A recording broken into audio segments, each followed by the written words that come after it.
जी, अस्सलाम वालेकुम। उम्मीद है कि आप तमाम दोस्त खैरियत से होंगे और आज का दिन भी ट्रेडिंग के हवाले से अच्छा गुज़रा होगा। अगेन माशाल्लाह आज एक अच्छा सेशन था मार्केट का। तकरीबन 1100 पॉइंट्स 1188 1200 पॉइंट्स जो हैं वो रफ़ली मार्केट ने आज डाले हैं।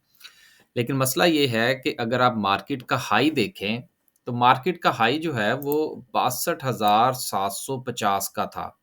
और मार्केट जो है वो क्लोजिंग दे रही है 62,000 पर। तो ड्यूरिंग द सेशन जो है वो 750 पॉइंट्स जो हैं ये मार्केट लूज़ कर गई है। अब ये मार्केट का 750 पॉइंट्स का लूज़ करना ये कॉन्फिडेंस के लूज़ होने की निशानदही है। और कॉन्फिडेंस जिस वक़्त लूज़ होता है इन्वेस्टर का, तो उसके पीछे जो है वो मुख्तलिफ मुहर्रिकात होते हैं। अब वो मुहर्रिकात बहुत सारे हैं, इकोनॉमिक फ्रंट से भी हैं, पॉलिटिकल फ्रंट से भी हैं, हमारी लॉ एंड ऑर्डर के हवाले से भी हैं। तो इस लंबी तफ़सील में हम नहीं जाते। जो कैंडल हमें कह रही है, हम उस कैंडल की बात सुनने की कोशिश करते हैं, वो इंशाल्लाह आगे चलते हैं तो बात करते हैं। अब यहाँ पर सवाल ये पैदा होता है कि बहुत सारे शेयर्स ऐसे हैं कि जिस वक़्त मार्केट अपना एक हाई बना के वापस आई और मार्केट में से अच्छे खासे पॉइंट्स निकले, अब वही शेयर्स अपना रिकवरी की तरफ जो है वो मूवमेंट कर रहे हैं। अब यहाँ पर स्ट्रैटेजी क्या होनी चाहिए? स्ट्रैटेजी ये होनी चाहिए कि राइट एट द मोमेंट आपके पास जो शेयर्स मौजूद हैं, जिनमें फ़र्ज़ कीजिए मिसाल के तौर पर एक शेयर था, कोई भी ए, बी, सी कोई भी शेयर था, जिस वक़्त मार्केट अपने हाई पर थी, तो फ़र्ज़ कीजिए कि आपने उसको हाई पर ही खरीद लिया। मिसाल के तौर पर आपने उसको खरीद लिया 140 पर। देन मार्केट जिस वक़्त डिप लेती है, तो डिप लेने पर वो शेयर जो है वो आ जाता है ₹116 पर, राइट? अब देखिए इस वक़्त आपको जो लॉस हो रहा है, चलें इसको हम जो है वो 110 कर लेते हैं, राउंड फिगर में समझने के लिए ज़रा आसानी हो जाएगी। राइट एट द मोमेंट आपको जो लॉस हो रहा था उस वक़्त वो ₹30 का था और आपने वहाँ पर एग्ज़िट नहीं ली। तो क्या किया जाए? अभी ये स्ट्रैटेजी उन शेयर्स के हवाले से मैं डिस्कस कर रहा हूँ कि जो शेयर्स आपके पास मौजूद हैं। अब ₹30 का लॉस था आपके पास। अब फ़र्ज़ कीजिए कि कल की रिकवरी हुई, आज की रिकवरी हुई। अब वो शेयर्स जो है वो फ़र्ज़ कीजिए कि ₹15, ₹16, ₹17 आप कुछ भी कह लीजिए वो रिकवर कर गया। लेकिन अभी ₹30 की रिकवरी उसने नहीं की। अब सवाल यहाँ पर ये बनता है कि क्या हमें उसकी ₹30 की रिकवरी का इंतज़ार करना चाहिए, ताकि वो अपनी बाइंग प्राइस पर वापस चला जाए या कि हमें उसमें से पहले लॉस बुक कर लेना चाहिए? क्या करना चाहिए? देखिए, अगर तो आपने यहाँ पर बाइंग नहीं की, तो फिर तो ये सवाल ही आउट हो जाता है कि आपके पास एवरेज करने की कोई गुंजाइश होगी। लेकिन अब आप ये देखिए कि जब तक मार्केट का कॉन्फिडेंस बहाल होता है, तब तक आप अपने प्रॉफ़िट को कीप करते हैं। दोबारा से दोहराता हूँ, ये आज जो मैं स्ट्रैटेजी डिस्कस कर रहा हूँ, ये काफ़ी लोगों के काम आएगी। अगर मार्केट का कॉन्फिडेंस बहाल है, तो आपका जो प्रॉफ़िट है, उसको आप कीप करेंगे। लेकिन अगर कॉन्फिडेंस बहाल नहीं है, जिस तरह आज 750 पॉइंट्स जो हैं वो मार्केट ने डाउन किए हैं, इसका मतलब ये है कि कॉन्फिडेंस लूज़ है। दूसरे नंबर पर वॉल्यूम नहीं है। तो जब दोनों चीज़ें एक-दूसरे को सपोर्ट नहीं कर रही, या तो चलें वॉल्यूम इतना ही रहता लेकिन मार्केट ये पॉइंट लूज़ ना करती। देन अगेन मैं आपसे कहता जी कि आप इसको कीप करें, डज़न्ट मैटर कोई बात नहीं ₹30 पूरे हो जाएँगे।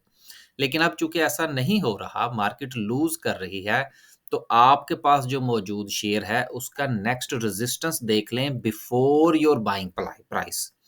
उस रेजिस्टेंस पर आप अपनी फ़र्ज़ कीजिए उस वक़्त भी फ़र्ज़ करिए रिकवर करके वो ₹20 आपके रिकवर कर जाता है, ₹10 का अभी भी आपको लॉस शो कर रहा है।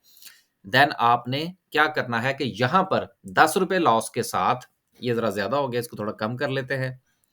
कि एक शेयर था जो कि आपने 140 का खरीदा, मार्केट डिप हुई, 110 पे आ गया, आपको लॉस हुआ ₹30 का।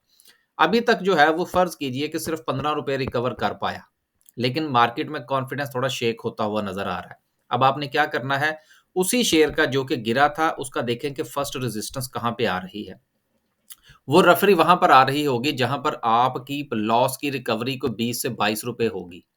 वहाँ पर आप 20 से 30% एग्ज़िट ले लीजिए।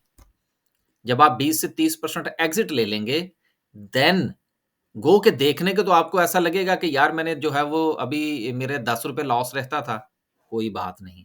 वहां पे आप उसको एग्जिट लें।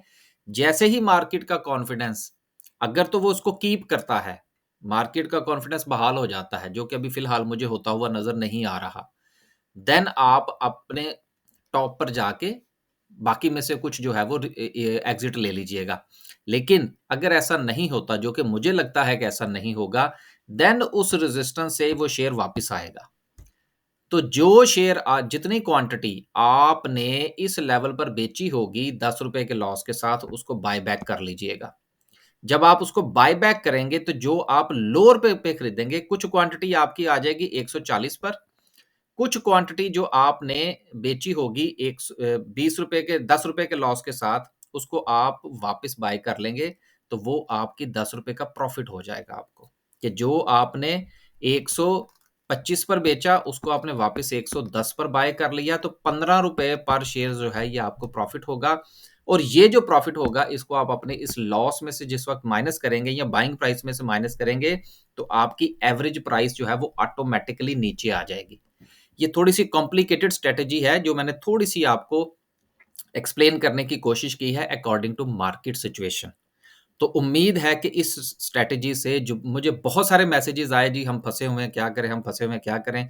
क्योंकि इन दिनों जो है वो मैं कोई कोर्स भी जो है अभी लॉन्च नहीं कर पा रहा, सर्विसेज़ भी नहीं है, मसरूफ़ियत काफ़ी ज़्यादा है। तो मैंने सोचा कि मैं आपको थोड़ा एक्सप्लेन कर दूँ कि बढ़ती हुई मार्केट से जैसे-जैसे आपका लॉस कम हो रहा है, आप अपनी कुछ क्वांटिटी बेचने की तैयारी कीजिए, वापस मिल जाएगी इंशाल्लाह। आगे चलते हैं जी। आगे चलते हैं जी और बात करते हैं सर्किट ब्रेकर की। अभी नई बाइंग की मैंने बात नहीं की, नई बाइंग इंशाल्लाह जो है वो हम कल की वीडियो में डिस्कस कर लेंगे। आगे चलते हैं जी और अपर कैप्स की बात करते हैं। माशाल्लाह से आज 23 कंपनीज़ अपर कैप हैं, जिनमें अगेन जो है वो हमारा आईटी सेक्टर जो है, उसमें से कुछ कंपनीज़ हमें नज़र आ रही हैं। देन उसके साथ फार्मास्यूटिकल्स में से भी हैं, ग्लास में से भी हैं, हमें टेक्सटाइल में से भी चीज़ें नज़र आ रही हैं, सीमेंट सेक्टर भी है। बहुत अच्छा है जी, एवरी सेक्टर जो है वो परफ़ॉर्म करने की कोशिश कर रहा है, लेकिन कोशिश आपने ये करनी है कि जो आपके पास शेयर्स मौजूद हैं, उन्हीं में ही अभी काम करें। और अगर आपके पास पैसे मौजूद हैं और आप एक नई जो है वो स्ट्रैटेजी बनाना चाह रहे हैं, तो यकीनन वो भी अभी बनाई जा सकती है 10 टू 20% बाइंग के साथ। आगे चलते हैं जी और बात करते हैं ओवरऑल की इस वक्त सिचुएशन क्या है। आईटी सेक्टर में कुछ कंपनीज ने परफॉर्म किया, लेकिन इसके बावजूद भी हालात जो हैं वो इतने अच्छे नहीं हैं। लेकिन कमर्शियल बैंक्स माशाल्लाह से बड़ा परफॉर्म कर रहे हैं, शुगर सेक्टर परफॉर्म कर रहा है, आज फर्टिलाइजर ने भी बहुत अच्छा परफॉर्म किया। ओवरऑल पॉइंट्स की बात करें तो आज जो पॉइंट्स डाले हैं वो कमर्शियल बैंक ने 350, 366, 400 ही कर लें, 400 पॉइंट्स डाले हैं। इसमें एक खबर जो थी वो मुझे मीडिया पर कोई ख़ास नज़र नहीं आई। हो सकता है कि वो खबर फ़ेक हो, लेकिन मैं आपके साथ शेयर किए देता हूँ।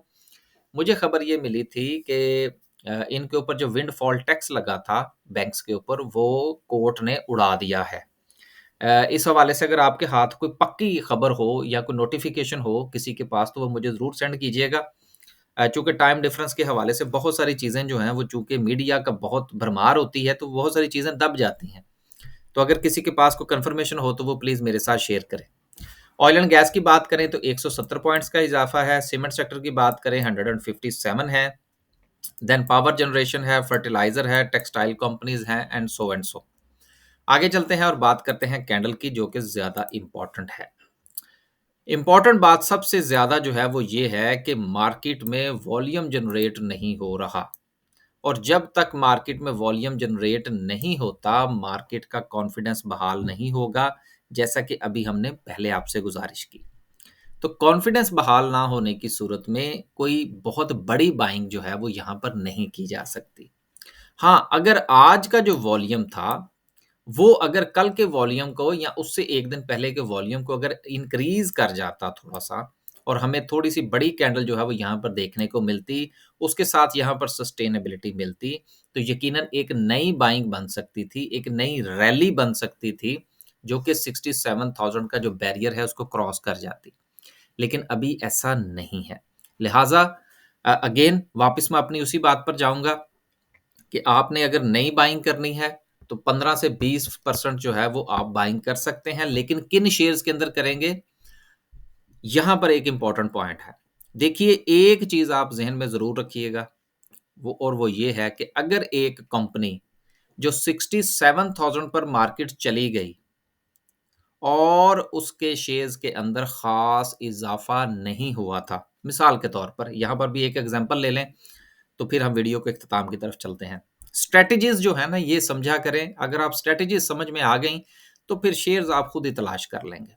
फिर शायद आपको हमारी सर्विस भी ना लेने की ज़रूरत पड़े जब हम शुरू करें। अब देखिए, एक शेयर जो था वो फ़र्ज़ कीजिए कि मार्केट चली 52 से।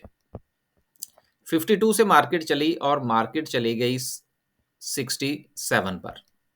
वो शेयर जो था वो फ़र्ज़ कीजिए ₹15 से चला और सिर्फ़ ₹18 तक पहुँचा।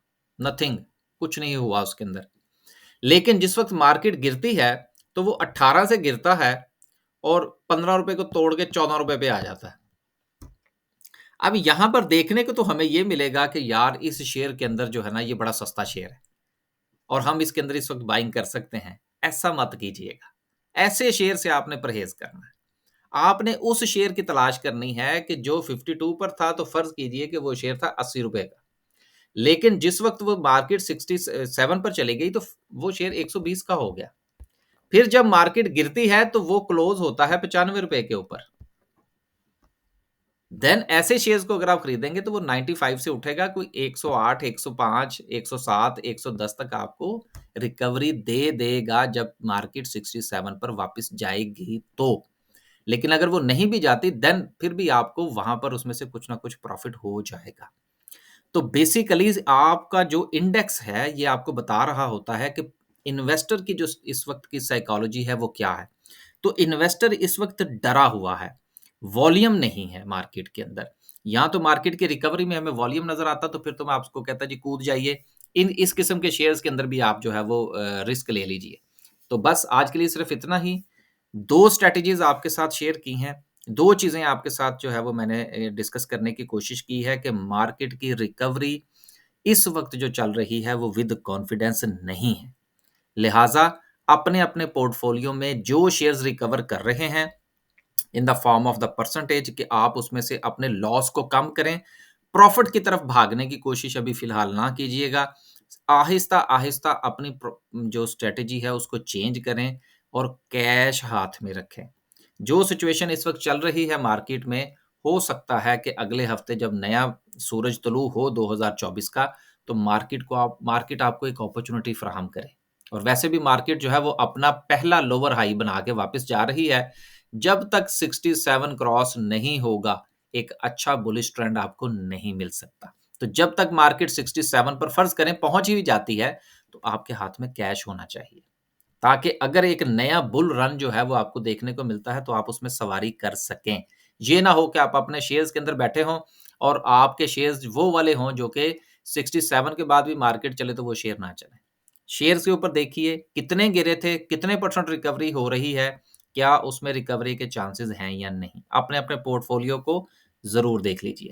बस जी, आज स्ट्रैटेजी से बड़ी मार्केट, आज ना को खबर पड़ी हमने, ना कुछ और किया, क्योंकि टाइम बहुत कम था और सारा का सारा टाइम हमारा चला गया 2 स्ट्रैटेजीज़ के अंदर कि आपने लॉस को रिकवर कैसे करना है और आपने नए शेयर का इंतखाब कैसे करना है। फीडबैक दीजिएगा, कमेंट्स में बताइएगा कि आया कि इन 2 स्ट्रैटेजीज़ में आपको मैं कोई चीज़ समझा पाया हूँ या नहीं समझा पाया। अगर नहीं स क्योंकि आप ये देखिए जो हमारे पेड कोर्सेज़ होते हैं उसमें इस तरह की ही चीज़ें हम डिस्कस कर रहे होते हैं। लेकिन वो चीज़ें इस तरह से टू द पॉइंट नहीं होती, उसमें काफ़ी सारी एक्सप्लेनेशन और भी बहुत कुछ होता है। बस जी, अब तक के लिए सिर्फ़ इतना ही। इजाज़त दीजिए। अल्लाह हाफ़िज़।